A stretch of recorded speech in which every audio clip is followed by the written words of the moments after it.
My neighbor Kate and I attended his presentation at Temple Emmanuel in the fall, and were very impressed by it. And he mentioned there, kind of feel like he was preaching to the choir in the temple, and that he would like to get this message out to a broader community. And that's why our Spiritual Growth Committee decided to sponsor him coming and sharing it with our community.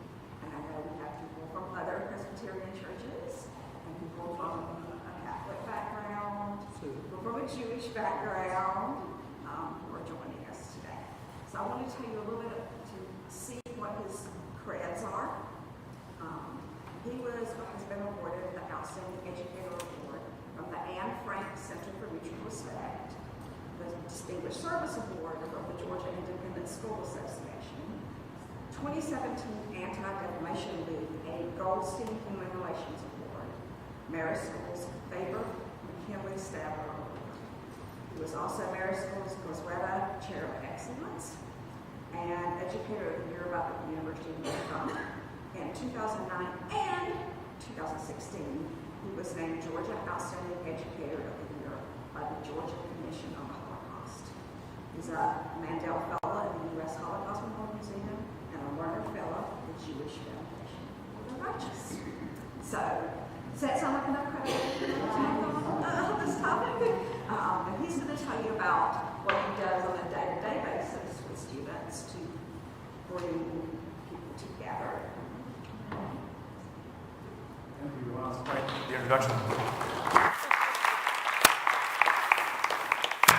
In fact, could you come over to my class on Monday and introduce me to my students that way? That would be really helpful.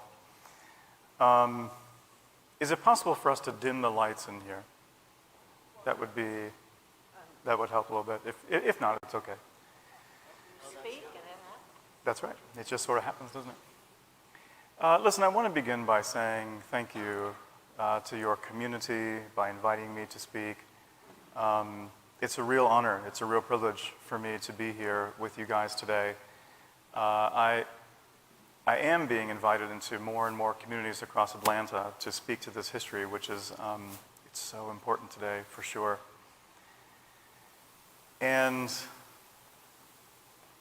I want to say that this history that we'll be tracing together, both today and tomorrow, is heavy, very difficult.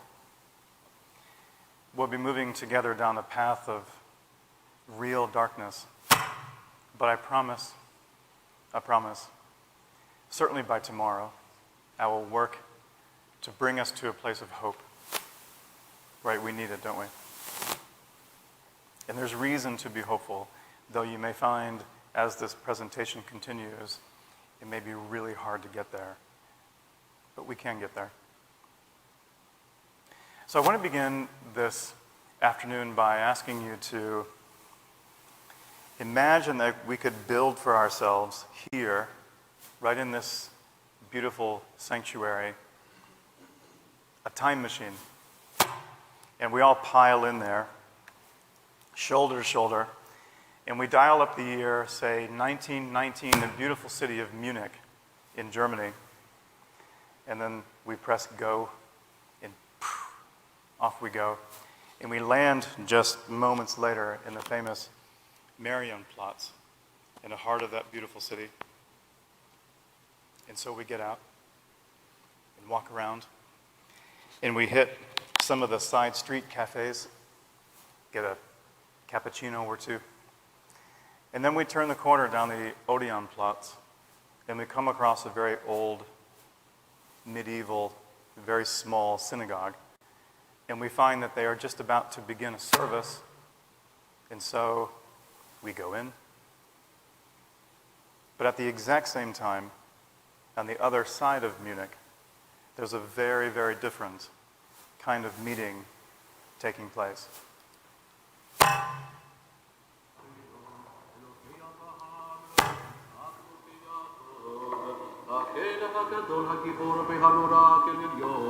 גומר חסדים טובים וקוני הכל, וזוכר חסדי אבות, ומביט אוהבים לבניהם.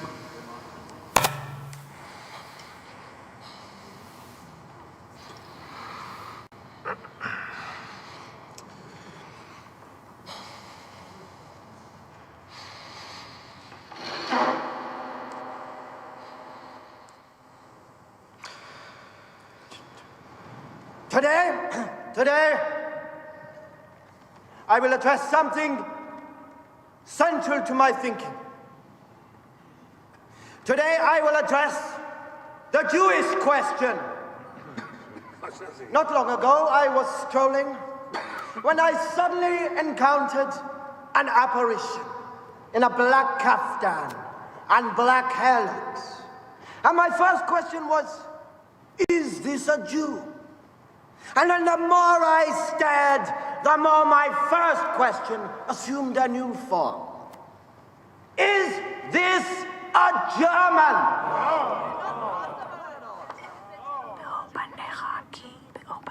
Is there any form of filth, particularly in cultural life, without a Jew involved in it? Because when you cut into an abscess, what do you find?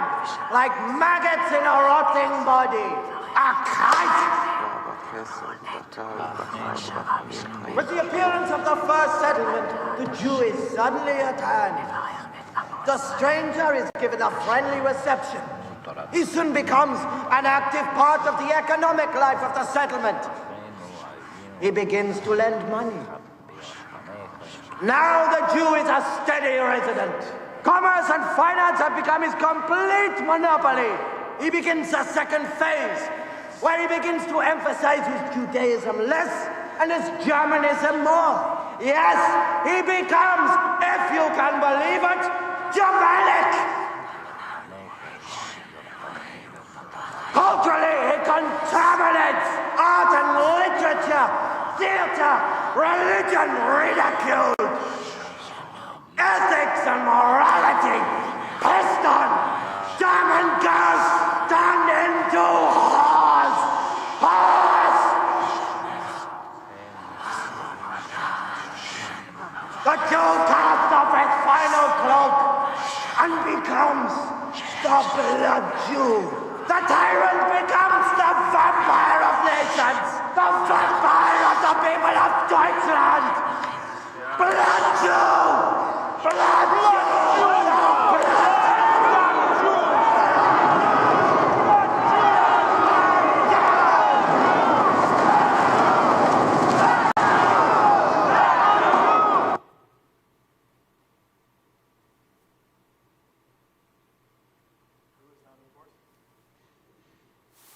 Who, I'm sorry? Yes, of course, right, Hitler. This is where it started, here in Munich. This is when it started, here in 1919. Hitler had, I'm not sure why the mic keeps doing that. Hitler having just returned home from the disaster that was World War I, here to Munich. And suddenly he found himself ensnarled in local politics.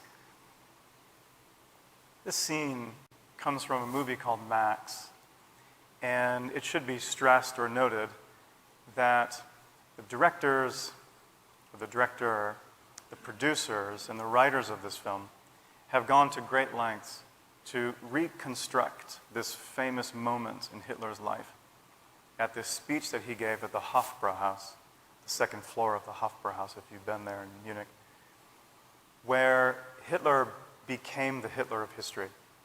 This was the moment when he launched his political career. And that speech that he gave, most of it, has survived. And so the writers of this film have used the actual words of Hitler himself. And so what Noah Taylor here, this actor, is saying in this scene is a very faithful reconstruction of this very early Nazi rally, as much as one can reconstruct such a thing on film. But for our purposes today, the reason why I wanted to share this scene with you is because for us it raises a question. It's a terribly simple question. But it's one with a profoundly complex answer. It's a question, moreover, that is at the heart of trying to make any sense of this history we'll be tracing together. And moreover, I should stress that it's a question that takes us about 2 weeks to unpack in my Holocaust seminar class at Marist. But we'll try to do this together in about 4 hours. It's this question here.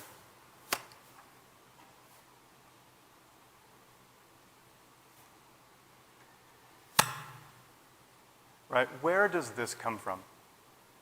This homicidal hatred. We hear Hitler spewing from this stage at the Hofbrauhaus in Munich.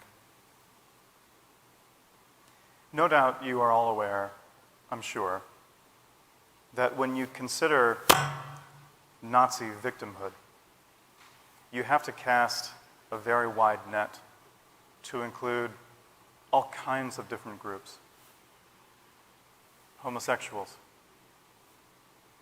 the mental and physically disabled, communists, the Roma and the Sinti, or who are commonly referred to as Gypsy. The list goes on and on and on. But the Jews held for Hitler and the Nazis a kind of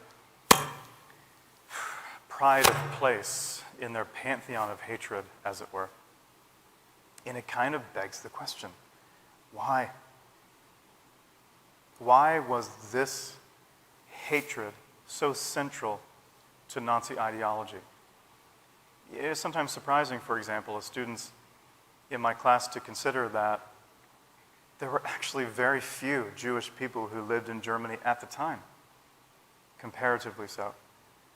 The general population of Jews in Germany at the time in 1919 was less than 1%. And yet this singular hatred for them. And again, it begs the question, right? Why?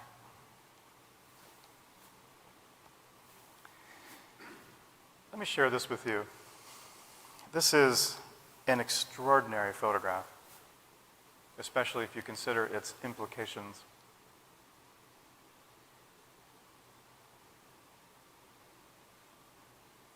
This photograph was taken in the late spring, early summer of 1944, during the last frenzied months of operations at Auschwitz. What you're looking at is a crowd of Hungarian Jews who, after 3 days, dragged on board those cattle car trains, you know the story, have finally arrived here at Auschwitz. They've been taken off of those trains and they're standing here at the platform. And if you look at this photograph, you can feel how they have no idea where they are or why they've been sent to this terrible place. But there, hovering above them, is the chimney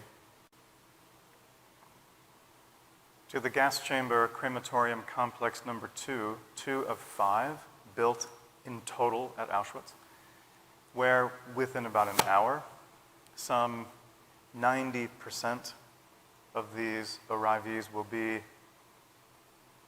in the Nazi euphemism, processed. This building here today is little more than a mound of rubble. The Nazis blew this building up and that of the other gas chamber crematorium complexes, most of them, in the last weeks of operations at Auschwitz as a kind of absurdist attempt to hide evidence of these crimes. And so those bricks lay where they fell. And they are today, of course, a memorial. This is a photograph I took of one of my students who's in my class at Marist. I take my students to Auschwitz every year. We're going, in fact, in 2 weeks. One can only imagine her thoughts as she sits here and journals about this place, this experience, and the questions that it raises. Not long after arrival, of course, the Nazis would conduct what they call the selections, right? Where they would divide the crowd between those who would be deemed to work and those who would not. One of the common misconceptions about this moment of selection is that it was a sort of choice between life and death. This, of course, is not the case. Everyone who arrived here at Auschwitz was meant to die. Either you were killed immediately in the gas chambers there, or you were effectively worked to death. And you can see the line here of those who were not selected for forced labor. That line here is already well on its way to that gas chamber crematorium complex. Hurry, hurry, the Nazi guards would say. The soup is getting cold. All the while, their belongings are already being loaded here onto trucks to be taken to a rear area of the camp to be looted, sorted. These photographs, they come from an extraordinary collection of photographs that today make up the so-called Auschwitz album. We don't know why these photographs were taken, but this photo album consists of about 200 images, all taken, as they say, in the late spring, early summer of 1944, certainly taken by a Nazi official who had permission to do so. As you can well appreciate, the Nazis did not allow such images to be taken, right? They did not want evidence of these processes. But for some reason, permission was given. And this photo album was quite miraculously found in 1946, some 9 months after the war, in fact, had ended. Found by a Holocaust survivor herself, a woman named Lily Jacob, who recognized herself and her family in these images. She was there at Auschwitz when these images were taken. And she accidentally found this photo album in the cupboard of a makeshift clinic she had found herself in while recovering in southern Germany, hundreds of miles away from this, in 1946.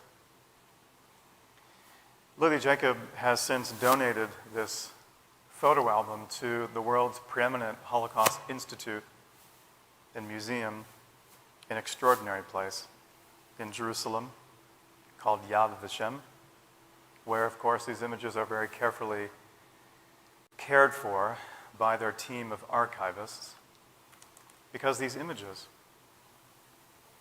they serve and have served for decades as a precious historical resource. And for years, they were, of course, the only photographs that provided for us a kind of insight into the workings of a place like this. But some years ago, the director of the Holocaust Museum in Washington, D.C., maybe some of you have been there, received this rather stunning phone call on this random Tuesday afternoon. And on the other end of the line was a voice of this elderly man who said to her, at the outset of their conversation, he said, "I think I have something you might be interested in." And she said, "Okay, what is that?" And he went on to explain that as a younger man at the age of 18, he was stationed in Berlin at the end of World War II. And one day, while rummaging through the bombed-out remains of an old Reichstag building complex, he found a photo album that he kept and took home with him and had been keeping in his attic all of these years, but now, as he put it to her, call from 1-888-819-2135. but now, as he put it to her, sort of Call from getting towards the end of his life, 2135. there, he was willing to part with this photo album. He was offering to donate it to the Holocaust Museum in D.C. Under one condition, he asked, that this donation remain anonymous. She agreed.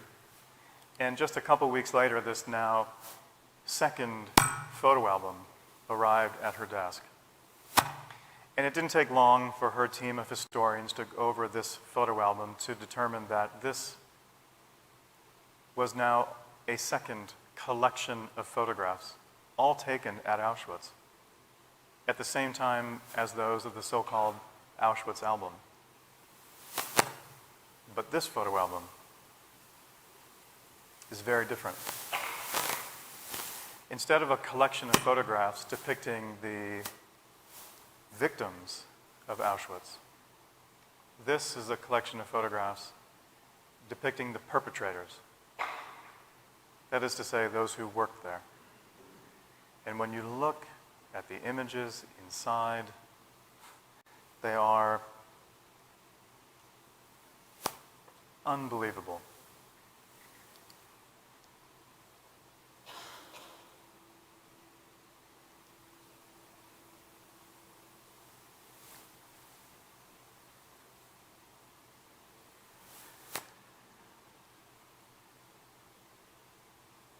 Laughter, revelry, merriment.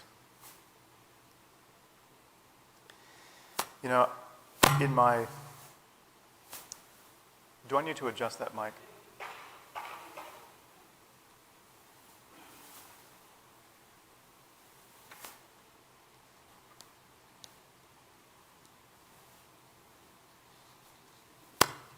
Should we use another one? This one. Okay. Unplug it there.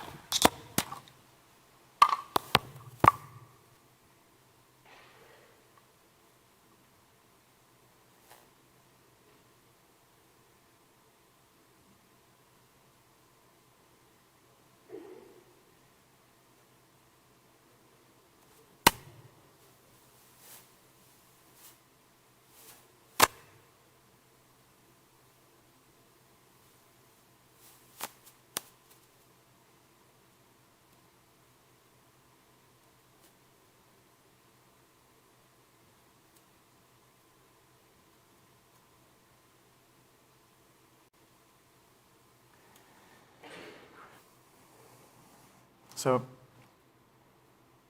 I was going to say, through the years I've had the years I've been teaching the history of the Holocaust, I've had the great fortune of meeting many Holocaust survivors.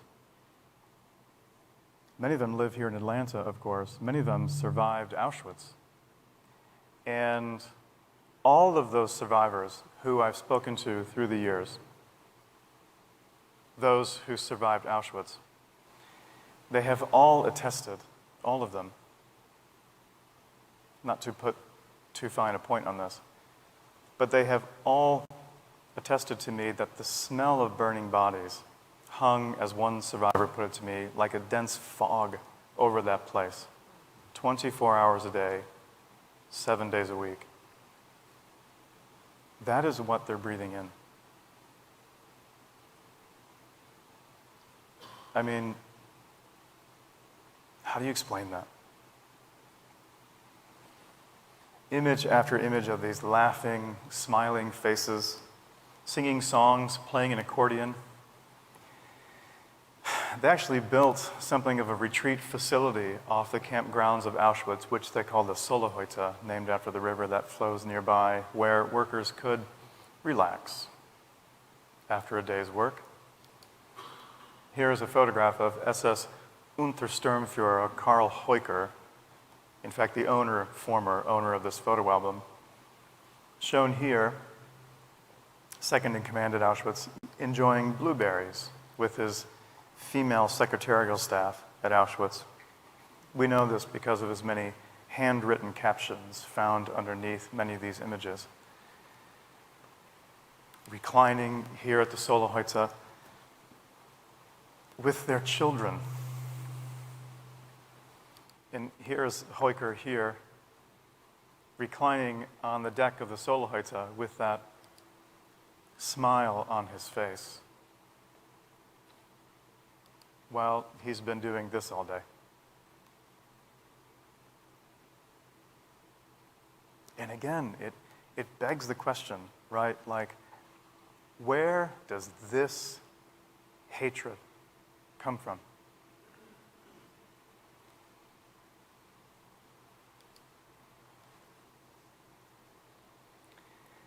You know, one of the most shocking stories that comes out of the entire history of the Holocaust, and that is saying a lot, comes from the small country of Slovakia. If you look at the map here behind me, all of this area here shown in blue, more or less, represents the the furthest extent of Nazi control during the height of their power in World War II. So by the spring of 1942, Nazi control of continental Europe was stretched from one end to the other. But by that time, they were finding that it was becoming increasingly impossible to administer or otherwise hold on to this vast empire.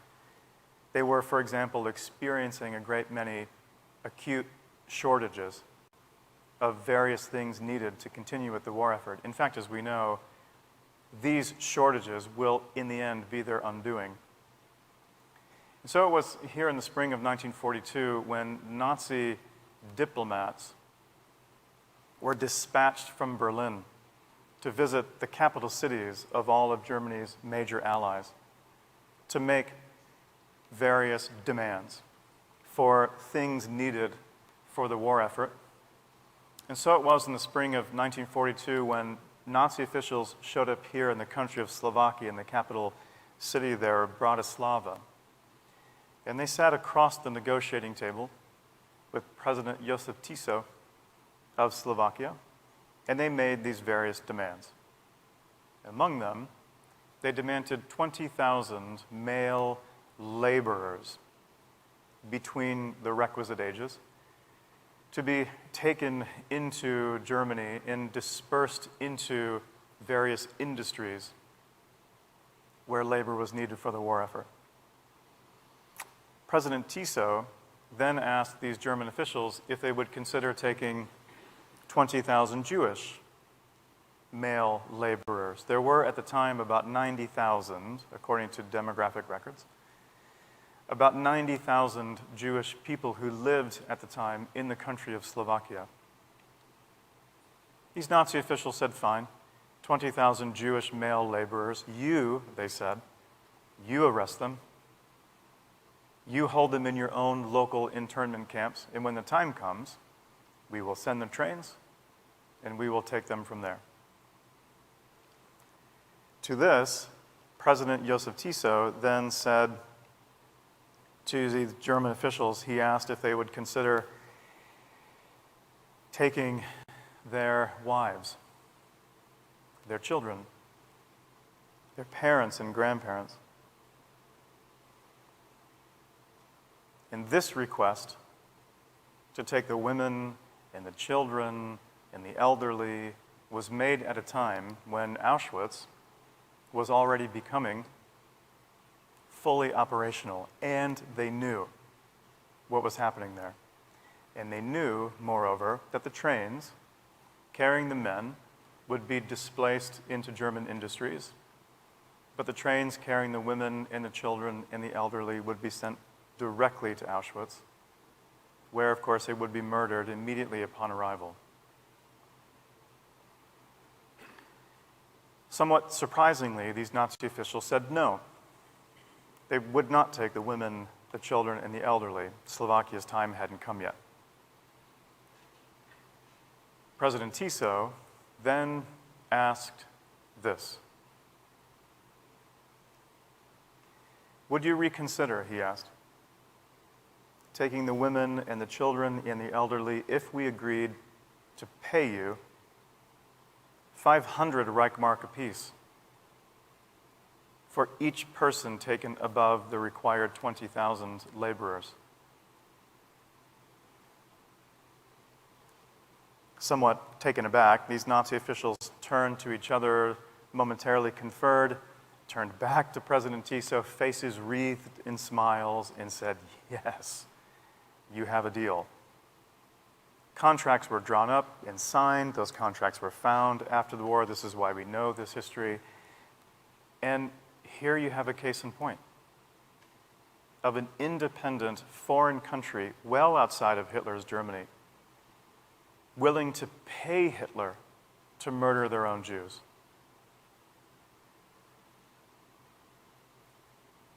And again, it begs the question, right? Where does this hatred come from? You know, some years ago, the BBC did this stunning 6-part documentary series on the history of Auschwitz. And for that series, they sent a television crew there to Bratislava to kind of trace the history behind the story that I Battery, just shared with you. 90%. Connected to And while there in connected to Bratislava, and they friends found iPhone. this older gentleman there named Mikhail Kabach, who as a younger man was a member of the Flinke Guard. This was the local Nazi party. When he was younger, in his early 20s, he participated as a perpetrator of the Holocaust. And he was willing to talk on camera about his involvement, which, as you can well appreciate, is a rarity. Perpetrators, for many reasons, are deeply reticent to speak at all about their involvement, but he was willing to talk. And as a younger man, he participated in arresting his own Jewish neighbors. He participated in ransacking their homes and taking what he wanted. He participated in smashing into their stores and stealing cash registers and inventory. And he was willing to talk about this. And I want to share with you just a very short little clip of this interview. And I would ask you to pay less attention to what he says and more to how he says it. A Jew would never go to work. None of them work.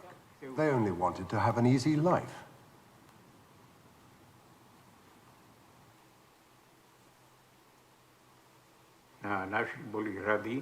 Our people were happy to receive their stores. We called it Aryanizing them. And that's how they became rich.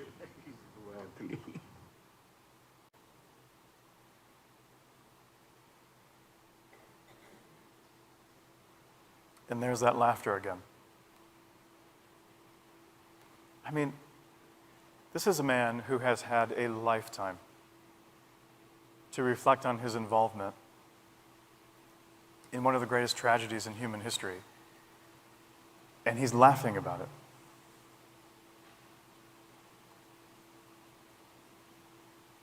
And it's the same laughter we saw on those faces here at the guards at Auschwitz.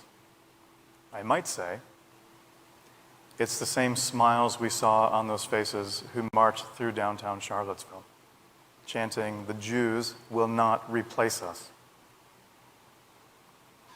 Or even on the faces of some of those who stormed the Capitol on January 6th. Can you imagine? Camp Auschwitz. Or I might imagine, perhaps, the smiles on those faces who distributed these leaflets and pamphlets in Dunwoody and Sandy Springs just last Sunday. You've heard of this, no doubt, I'm sure.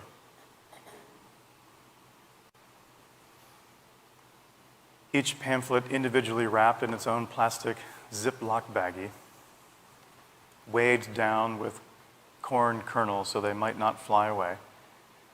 Cars drove through our neighborhoods in Dunwoody and Sandy Springs, dropping these flyers off at hundreds of residences, doorsteps, driveways.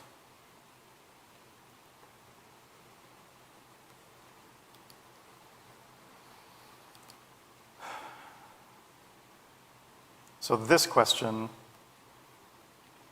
during our time together today and again tomorrow, will serve as our guide. Okay? This photograph. This photograph was taken in the mid-1930s in Nazi Germany, and these children are reading this infamous Nazi propaganda children's book, one that equated Jews with, of all things, poisonous mushrooms. And I mean, just look. It's heartbreaking. Look at the way they're eating it up.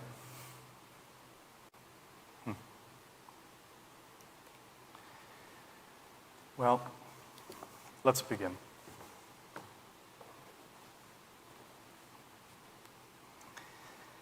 In the 16th century, Pope Leo X had a very serious problem. And the problem he had was that he had just inherited a Vatican treasury that was completely bankrupt. The church was broke. Right, this is the problem when you're tasked with running this organization. It wasn't his fault, of course. It was this previous pontiff, a man named Julius II, who Julius had these grandiose visions on rebuilding Rome on such a massive scale that Rome would once again become kind of the epicenter of European life and culture like it was during the days of ancient Rome. Have any of you been to Rome? Have you seen St. Peter's Basilica? Right? Is grandiose a good word to use to describe that building, right? That building had only just begun its construction. In fact, just the foundation stones had been laid when the Pope died, and he took over. And Leo had to make a choice whether or not he would continue with these wildly ambitious building projects and somehow find a way to pay for them, or should he simply just abort them? And he made that fateful choice, fateful at least in the developing course of European history, if not world history, when he decided to go forward with these building projects and to pay for them by selling tickets to heaven, or what they called back then in the Catholic Church, indulgences. Right? Now, in accordance with Catholic theology and belief at the time, it was understood that in the course of one's lifetime, we would, rack up a lot of sin. And upon our death, we could not go to heaven unless these sins have somehow been cleansed, as it were. And so, upon our deaths, we might be cast, it was said, into a place called purgatory, where we would work off these years of purgatorial punishment in order then to get to heaven. And indulgence, what it is said to do, was to remove years of purgatorial punishment, allowing one then to get to heaven sooner. But an indulgence is normally something that one, of course, earns by doing some charitable act or some kindness. But here, the Pope decided to sell them for money. And so he gathered to Rome a team of salesmen and put them through a kind of 2-week crash course on the arts of salesmanship, something he knew a lot about, being a member of the Medici family, Europe's wealthiest banking family at the time from Florence. And after this 2-week crash course, he then sent these salesmen forth to visit every city, every village, every hamlet across the sweep of Christendom to sell these indulgences for the building of St. Peter's. And one of those salesmen he sent forth was an utterly unknown Franciscan friar named John Tetzel, or Johann Tetzel in the German, whose name, long ago, no doubt, would have fallen off the pages of history if it weren't for the great misfortune, at least for him, to have been sent to the small German town of Wittenberg to sell these indulgences, where, of course, he would run into whom? Yes, Martin Luther, right? When Tetzel arrived here in Wittenberg, Luther, of course, as you know, saw this for exactly what it was, complete, total, unbridled corruption. And Luther, being the famed professor of theology there at the University of Wittenberg, felt somewhat responsible for the souls of the good people of Wittenberg. And he felt that it was, in a sense, his responsibility to explain to them to stay away from Tetzel, right? That these indulgences that he's selling hold no efficacy, that they don't work. And of course, Luther, being a lawyer prior to becoming a priest and a monk and a theologian and all the rest, he did as all good lawyers do. He went back to his office there at the University of Wittenberg, and he began writing down arguments against the sale of indulgences. And of course, how many did he come up with?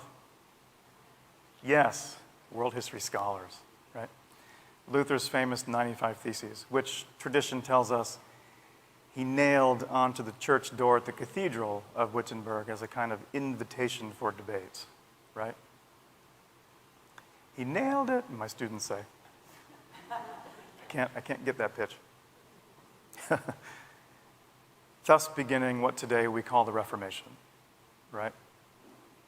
Well, why am I telling you this story? Right?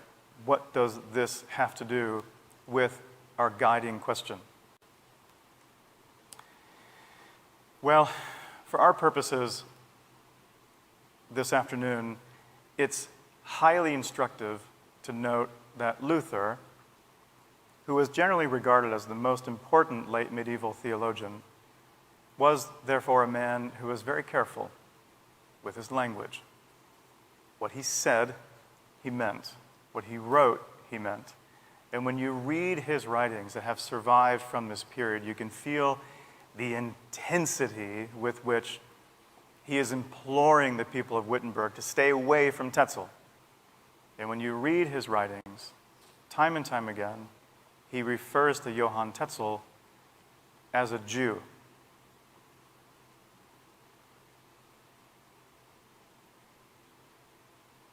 And he refers to the Vatican in Rome as the synagogue of Satan. Evidently, for Luther, nothing could drive home his point more clearly as to the corruption of these indulgences than to associate it with the Jews.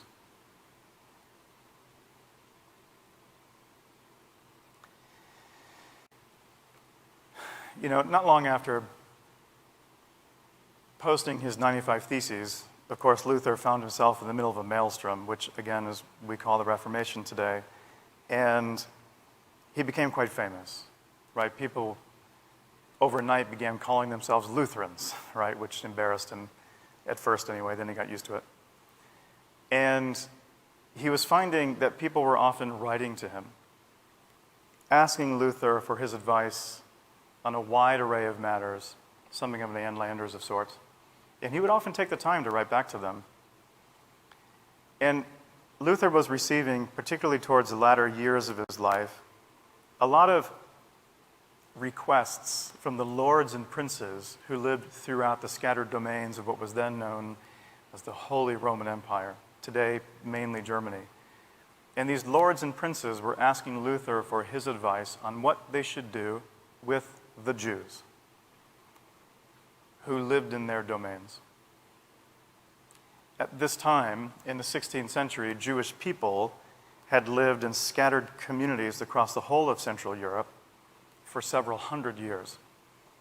And instead of responding to each of these inquiries, Luther leveraged the power of the newly invented printing press and published a very infamous pamphlet, which he entitled Concerning the Jews and Their Lies, published there in 1543.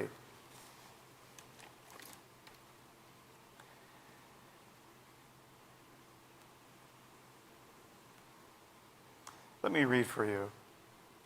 Sorry, I left the document in my car, but I have it on my phone. Let me read for you, I was going to say some of the highlights, but some of the lowlights.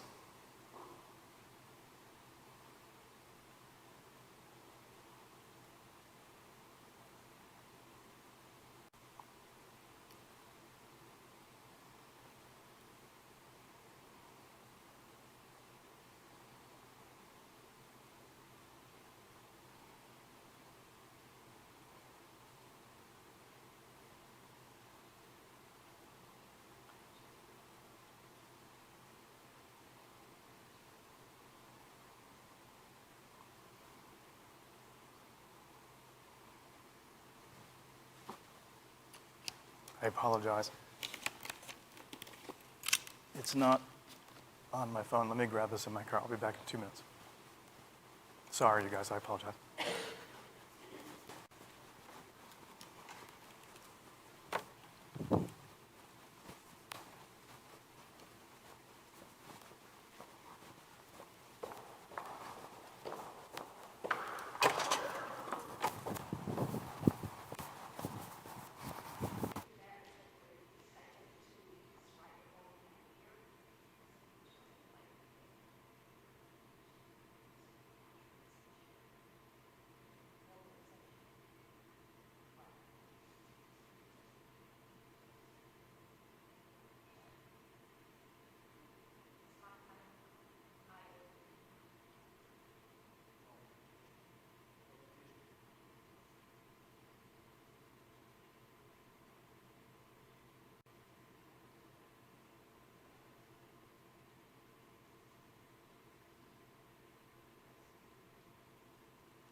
Luther begins. Let me give you my honest advice. First, their synagogues or churches should be set on fire. And whatever does not burn should be covered or spread over with dirt so that no one will ever have to see a stone or a cinder of these places again. Second, their homes should likewise be broken down and destroyed, for they perpetuate the same things there that they do in their synagogues. For this reason, the Jews ought to be collected and placed under one roof or in a stable in order that they may realize that they are not masters in our land as they boast, but that they are our miserable captives. Thirdly, the Jews should be deprived of their prayer books and Talmuds in which such idolatry, lies, cursing, and blasphemy are taught. Fourthly, their rabbis must be forbidden under the threat of death to teach anymore. Fifthly, traveling and passport privileges should be absolutely forbidden to the Jews. Sixth, the Jews ought to be stopped from lending money. Now, just as an aside, as a footnote, at the time of this writing in the 16th century, the profession of banking, just emerging out of the Middle Ages, was one that was generally perceived by Catholic officials as immoral, one based on greed. And in fact, church leaders very strongly discouraged Catholics, Christians, we should say, from participating in banking.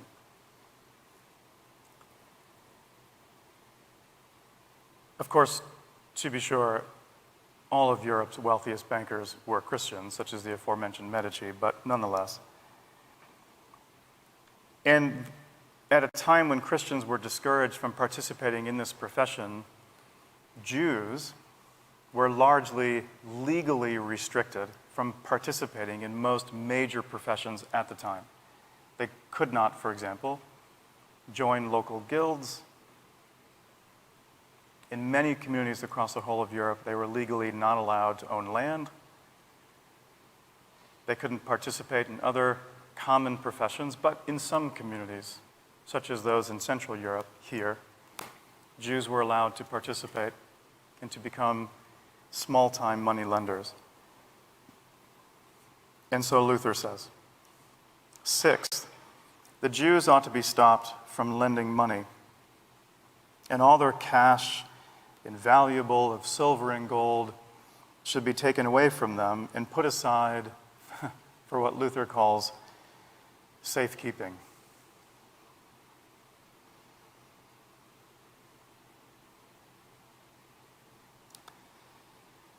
For this reason, as it has been said before, everything the Jews possess they stole from us.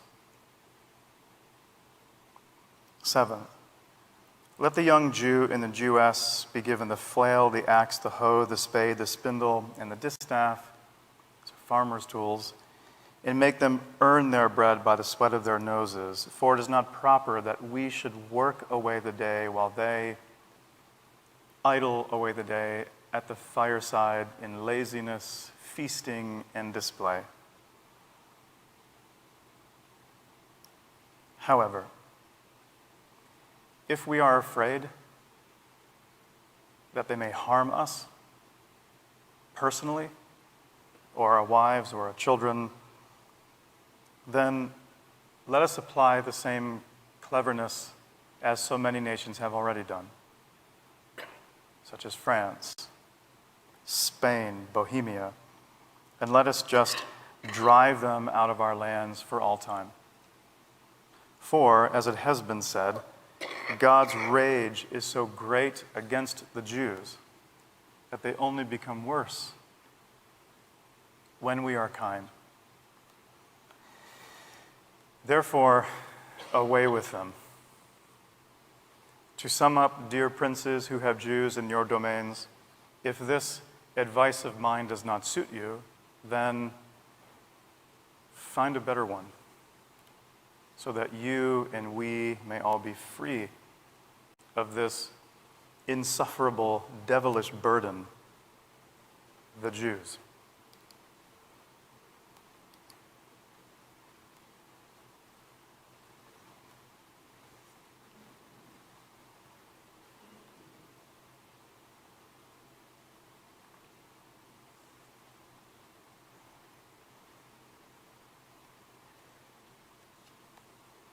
Martin Luther's Concerning the Jews and Their Lies reads like a Nazi manifesto.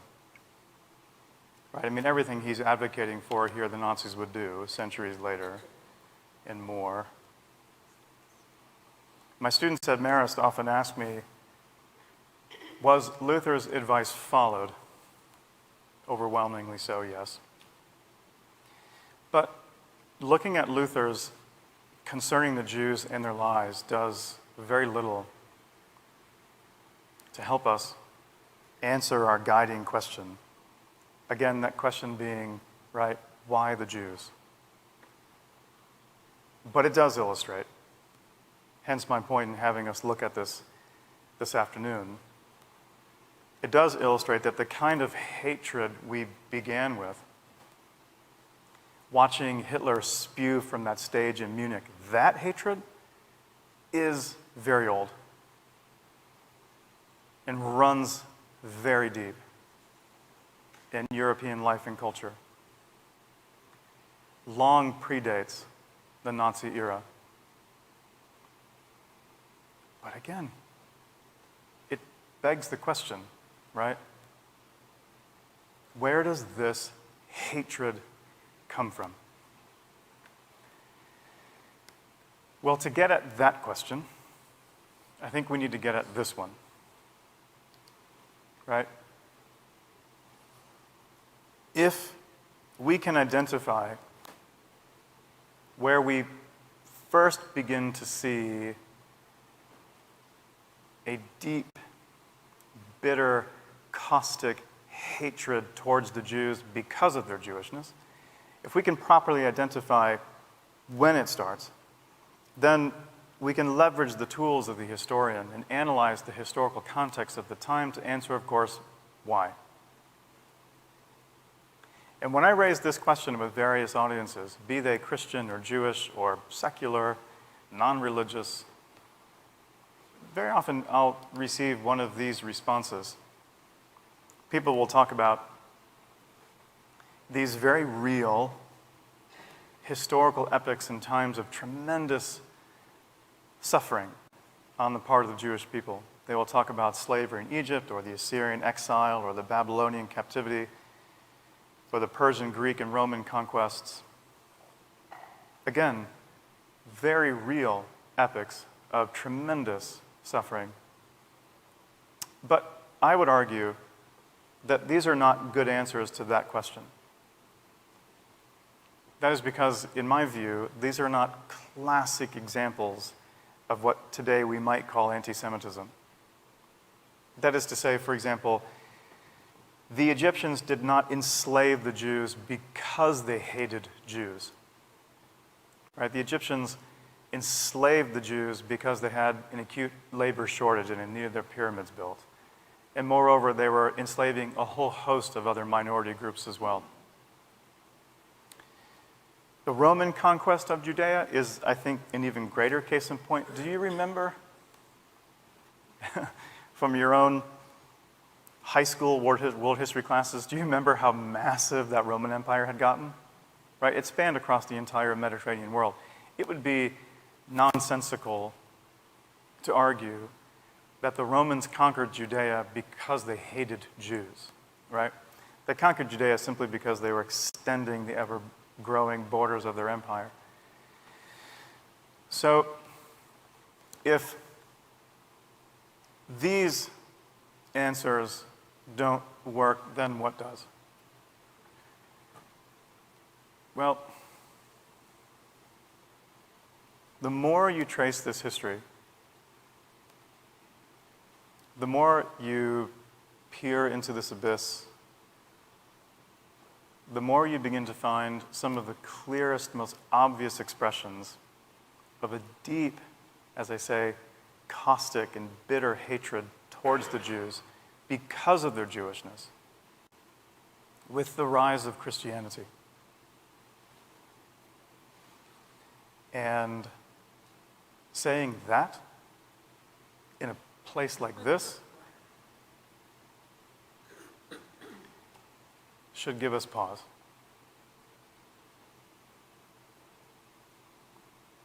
But let's try to unpack this together a little bit this afternoon. And I'll emphasize to you as well, as a Catholic, I say all of that with a very heavy heart. But let's go back to the beginnings. Let's go back to Judaism at the time of Christ. When we do, we find the world into which Jesus was born and raised and lived was made up of various Jewish sects. S-E-C-T-S, I have to spell for my students. And you've heard of these various sects before, right? The Pharisees, the Sadducees, the Essenes, Herodians, and then there's this sect as well. I hesitate to call them Christian because they did not call themselves Christian. They called themselves, as you know, of course, Jews. And this, of course, would include Jesus and those Jews who believed he was the Messiah. And these groups lived together in a relative harmony, something of a Venn diagram. And if we were to drop this down on a timeline, we know that Jesus lived and died here around the year 30. But this is not where it begins. This is not when it starts. It comes after Jesus' life, but not long after. Just a few decades after Jesus' lifetime, something happens to this community that is so catastrophic, it nearly wipes Judaism off the map of history forever. When, some decades after Jesus' lifetime, the Jews rebelled from Rome. Right? Here's their homeland, Judea. I mean, my goodness, look at what they were rebelling against. There's that empire I had mentioned a moment ago. I mean, you got to kind of give it up to the Jews. Do you know what I mean? Like, they had zero chance, truth be told, of success. And upon their rebellion, the Roman legions were sent in with clear instructions to kill and destroy, and they killed and they destroyed. Thousands massacred, thousands shackled and hauled off into slavery, thousands more dispersed, the beginnings of the diaspora across the Mediterranean world. The city of Jerusalem, of course, destroyed, burned to the ground. The temple, the epicenter of Jewish life and culture, was, of course, first looted, and then anything that could burn was burned. And then they destroyed it, painstakingly pulling apart block by massive block. It took a very long time, and hauling these blocks off on barges to be used in Roman building projects. As you know, of course, there's one remnant, right, of this temple that remains standing today, the so-called Western Wall, or the Wailing Wall. So-called because of how incredibly emotional it is to touch those stones. If you haven't been to Jerusalem, I'm sure some of you have to go and touch those stones. Christians do this all the time. It's extraordinary. But getting back to our story, in the wake of this catastrophe and wholesale destruction of their life and their world, there would be only two Jewish groups who would survive going forward. And that would be these groups here. And this is when it begins. This is where we begin to see a kind of tension, which will become a deep animosity when, at a time when both of these Jewish groups are utterly and completely desperate to ensure the survival of their 2,000-year-old faith tradition, now hanging by a thread. They both have very different views on how to ensure that survival and in what direction to take Judaism. And of course, all of you understand the fault line that divides them both. It's over the messiahship of Jesus, right? One side says that he was the Messiah, and they want to take Judaism into this messianic age. The other side says no, he was not the Messiah, and they want to take Judaism in an age of expectation. And this debate becomes something far more. It becomes this heated, intense argument between these two sides. And regrettably, it was at this time when this community here is desperate to ensure the legitimacy of their belief. This community here writes their gospel accounts. Matthew, Mark, Luke, and John. And at a time, as I say, when they're working to legitimize their belief, they do so by delegitimizing the beliefs of their theological opponents. In fact, not just delegitimizing, but demonizing. And throughout the gospel accounts, they come off looking not very good. As a result of this context, here's a case in point. This is from the Gospel of Matthew, from chapter 23. In this passage, Jesus is here at the temple preaching to a small group here who's seated at his feet listening to him. And suddenly a group of Pharisees arrive. And Jesus turns his attention away from his audience and he launches into this attack against these Pharisees. And so it says this: "And whoever exalts himself shall be humbled, and whoever humbles himself shall be exalted. But woe to you, scribes and Pharisees, hypocrites, because you shut off the kingdom of heaven from men. For you do not enter in yourselves, nor do you allow those who are entering to go in. Woe to you, scribes and Pharisees, hypocrites, because you travel about on sea and land to make one convert, and when he becomes one, you make him twice as much a son of hell as yourselves. Woe to you, scribes and Pharisees, hypocrites, for you tithe mint, dill, and cumin, and have neglected the weightier provisions of the law, justice, mercy, faithfulness. Woe to you, scribes and Pharisees, hypocrites, for you clean the outside of the cup and the dish, but inside they are full of robbery and self-indulgence. Woe to you, scribes and Pharisees, hypocrites, for you are like whitewashed tombs, which on the outside appear beautiful, but inside they are full of dead men's bones and all decay.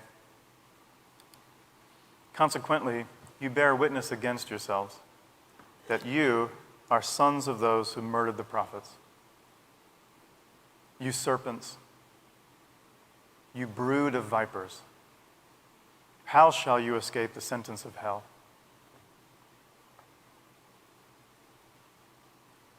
It's what we call a rhetorical question, right?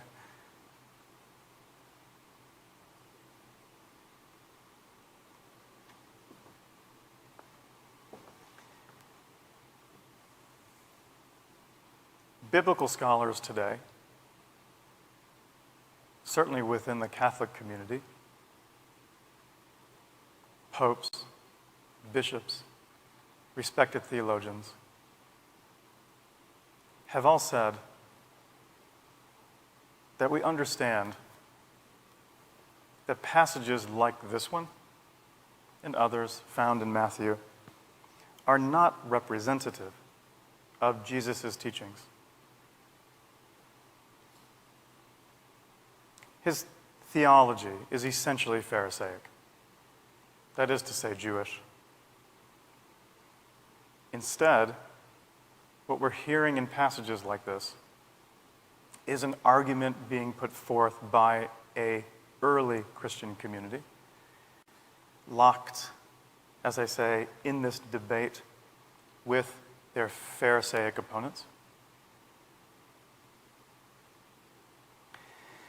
And I know for many Christian communities, it can be disorienting to hear someone say that about passages like these, to suggest, for example, that Jesus would not have spoken this way towards the Pharisees. As I say, for some is really off-putting. But it is essential to grasp the meaning of what truth the Gospels provide by understanding the context in which they were written. The Presbyterian leadership in the United States, of course, has said as much, right? And when we do that, we find it's possible to understand why the Gospel of Matthew is so profoundly anti-Pharisaic. And I should stress as well, look, this language, I mean, look at this. You serpents, right? You brood of vipers, how shall you escape the sentence of hell? I mean, that is sharp, to say the least. There was a student in my class last year who said, that doesn't sound like the Jesus I know, right? Well, look, that language, this language, the bitter, caustic, you're going to hell kind of language, is, and I think this is important, typical of the first century. That is how people engaged in debate back then. Today, it's quite different. We live in a post-Enlightenment world, right, where we tend to lean towards this belief that truth is kind of relative. Do you know what I mean? Like, I run a program at Marist, which we call Piece by Piece, where I select 15 Catholic students from Marist, and our partner school is the Weber School, and their director, a Jewish high school, their director selects 15 Jewish students. And our third partner school is a Muslim private high school in Decatur called W.D. Muhammad. And their director selects 15 Muslim students. And throughout the course of a year, though we've been sidelined by COVID, but we're trying to get it back. Throughout the year, we bring these 45 students together for conversation, friendship, dialogue. And you can see it. The students come to see, like, or I might say appreciate, what wisdom, what truth these faith traditions have. Well, that's a very modernist way of looking at it. Back then, I could not run a program called Piece by Piece, okay? Right? Because back then, their brains were wired in a way we would describe as absolutist, meaning, for them, there could be only one truth, only one, which comes from God. Everything else comes from the devil. So this language, my goodness, this language we hear in these gospel accounts is, I think, understood within context. Does that make sense? Right? Well, look, it should be, I think, pointed out as well that these passages, right, written by this community here, they're not really passages directed towards the Pharisees. These passages are really directed at this group here that kind of sits in the middle. Like they're on the fence about this whole Jesus thing, they would say. Is he the Messiah? One group says yes. One group says no. And this group is like, I'm not sure. And essentially what these passages are meant to do is evangelize. They're meant to inspire faith in Christ. And they're written essentially for this community to say, look, if you go with them, this is where you'll end up. But it's all well and good to shed some light on the historical context of these passages, but getting back to our story, here's the problem.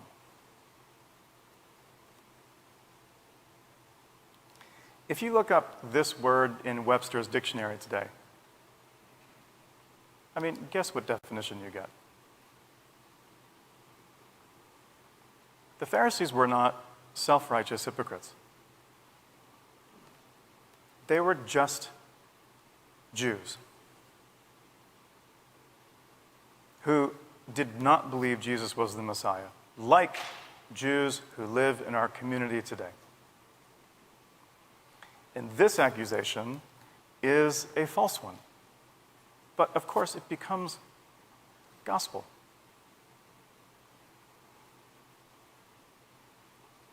Here's another from the Gospel of John. It says, Jesus was therefore saying to the Jews, if you abide in my word, then you're truly disciples of mine, and you shall know the truth, and the truth shall make you free. Right? Great line. By the way, who is he speaking to in this passage? To the Jews. He's not speaking to whom? The Pharisees. There is a noticeable shift between Matthew and John. And there's a reason for that. And that is because if we just come back to this timeline for a second, the Gospel of Matthew, we know, was written early, comparatively. And when the Gospel of Matthew was written, it was these two communities that are engaged in this debate. The Gospel of John, however, was written just a little bit later, when this community here was in a profound period of transition. when increasingly more and more and more Greeks, former pagans, later Romans, are converting, who have no familial connection whatsoever with Judaism. And for them, their theological opponents is not the Pharisees, it's just the Jews. And so it continues. They answered him, "We are Abraham's children and have never yet been enslaved by anyone. What do you mean by saying, 'You shall be made free'?" Jesus answered them, "Truly I say to you, anyone who commits sin is a slave to sin. If therefore the Son shall make you free, you shall be free indeed. But you seek to kill me, because my word has no place in you. I speak the things I have seen from my Father. You also do the things you have seen from your father." They answered him, "Abraham is our father," they say. Jesus said to them, "If you are Abraham's children, do the deeds of Abraham. But as it is, you are seeking to kill me, a man who has told you the truth, which I heard from God. This Abraham would not do. You are doing the deeds of your father." And they say to him, like, "What are you talking about?" They say, "We were not born of fornication. We have one Father, God." Jesus said to them, "If God were your Father, you would love me." And then he asks, "Why do you not understand what I am saying?" And this is the answer he gives to that question.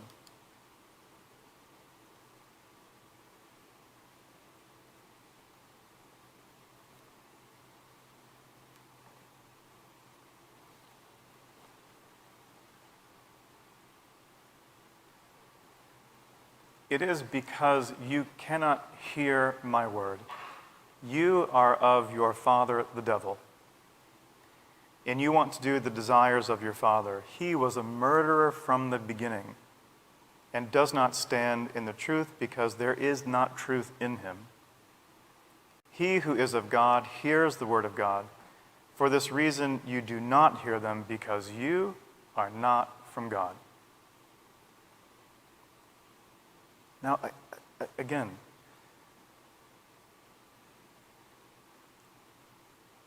we can understand, again, this caustic, bitter language. Because, again, this is typically how people would have engaged in an argument back at the time, right? And what we're hearing in passages like this, again, is not Jesus' teachings. He wouldn't have spoken this way towards Jews. He was Jewish himself. But instead, this is a plea from a very early Christian community expressing their views on this debate, as it were. But again, here's the problem.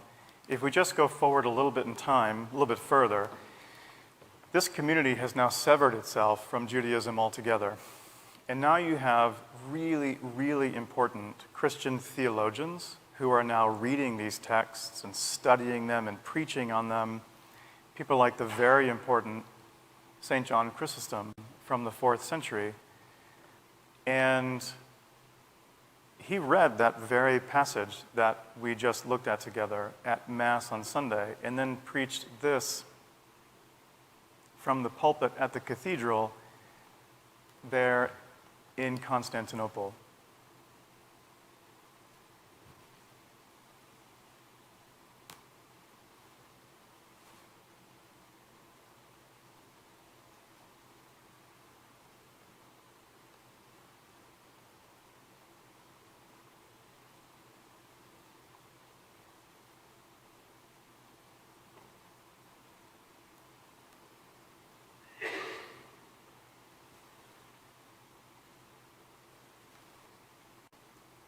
right? But the Jews, he says, will no doubt say that they too worship God. Heaven forbid them to say so. No Jew worships God.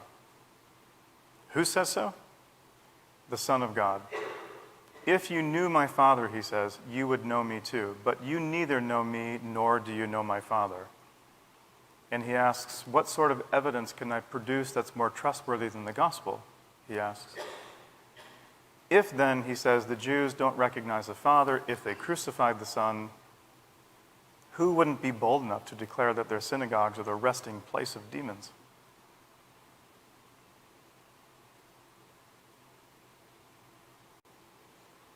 I had said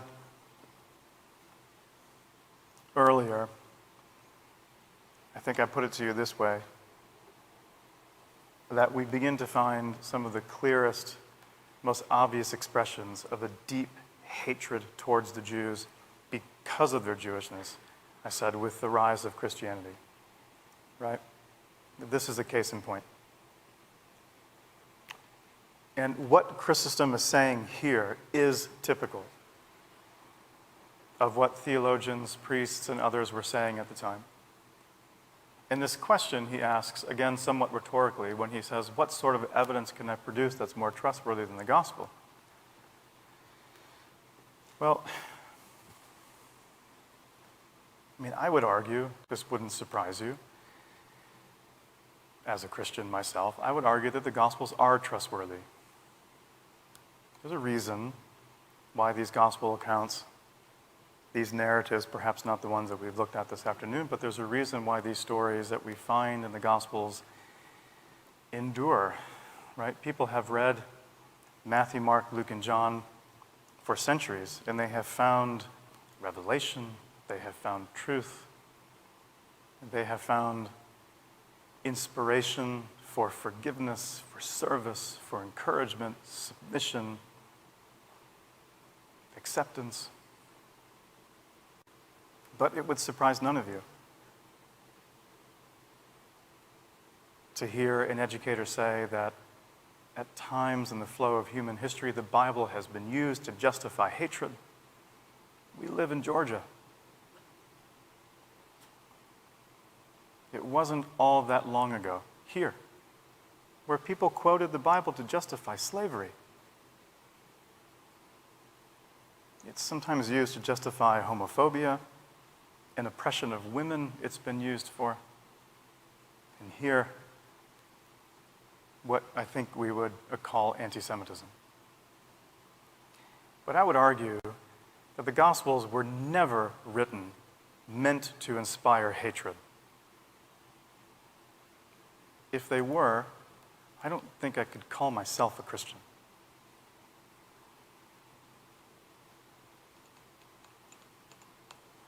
But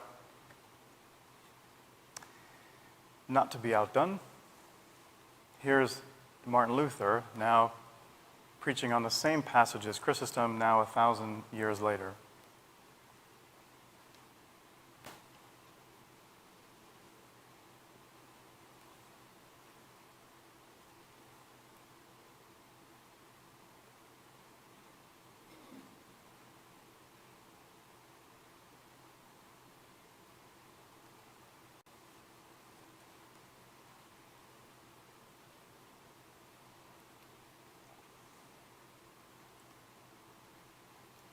If asked, how does Luther justify advocating for burning their homes, burning their synagogues, arresting them, taking their possessions, expelling them from our lands? He would say God himself has condemned them.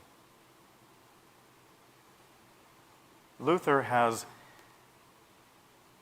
no understanding of the historical context of these passages.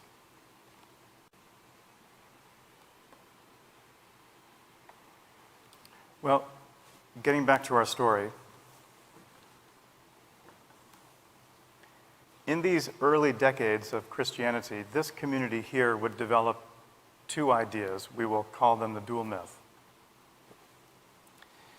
These two ideas, they will become central to Christian self-understanding. Battery 90%.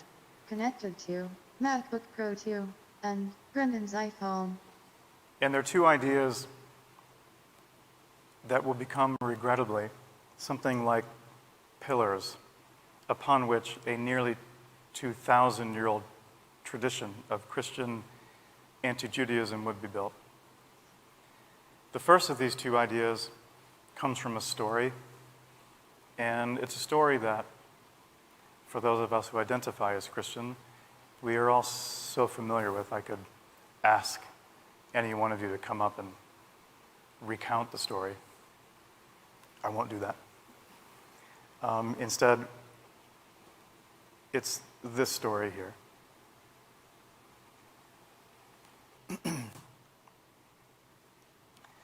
It is impossible to read these accounts and not draw the conclusion that it is the Jews who are responsible for the death of Christ. The story is written that way.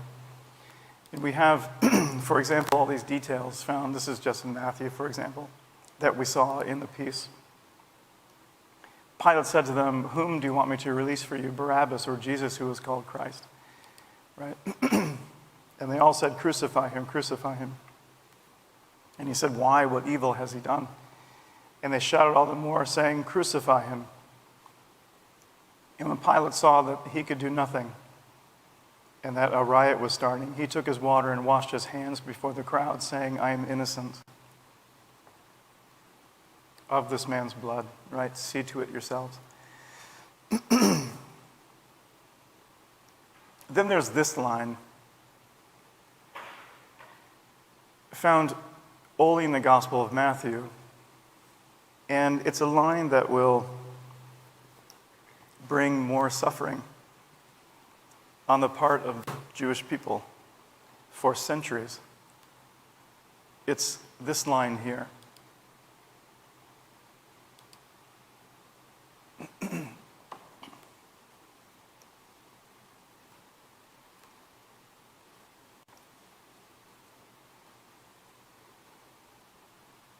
Right? And all the people answered him and said, "His blood be on us and on our children." Then he released Barabbas for them, and after having Jesus scourged, delivered him to be crucified. The reason why I say this line will be so damaging is because here is how this line will be read by Christian theologians moving through the centuries.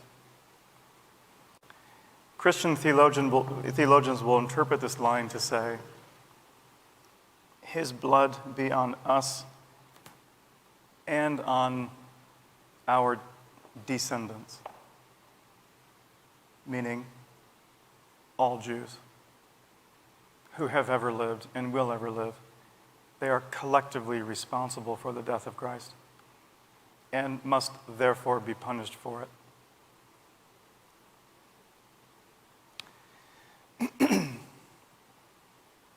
You know, when Mel Gibson's film came out, Jewish leaders around the world were profoundly nervous, to put it lightly. Many were frankly terrified at how this film would portray Jews and how it might inspire anti-Semitism as it has for centuries. And they asked to meet with Mel Gibson to talk with him about how he was planning on putting this film together. He refused to meet with them. That's a whole other story. But he did make one concession, which I think is interesting, which is that he agreed, where they asked him, I should say, Jewish leaders asked him, "Please, at the very least, do not put that line from the Gospel of Matthew in your film." And he refused not to do that, but he agreed not to give its translation. You can hear it here. I'll put my finger up when you can hear it. Listen, listen. Antun te heon di băin slave. Avudule Antun. Anaza cu min dama diana sham.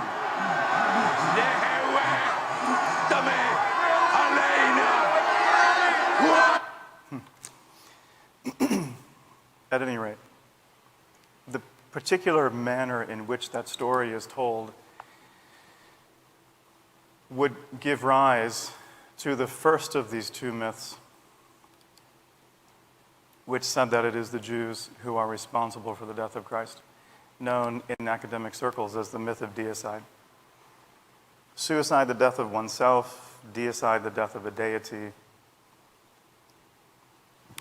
And, look, just speaking as a Catholic, okay, within the Catholic community, Catholic theologians, again as mentioned, popes, bishops, others,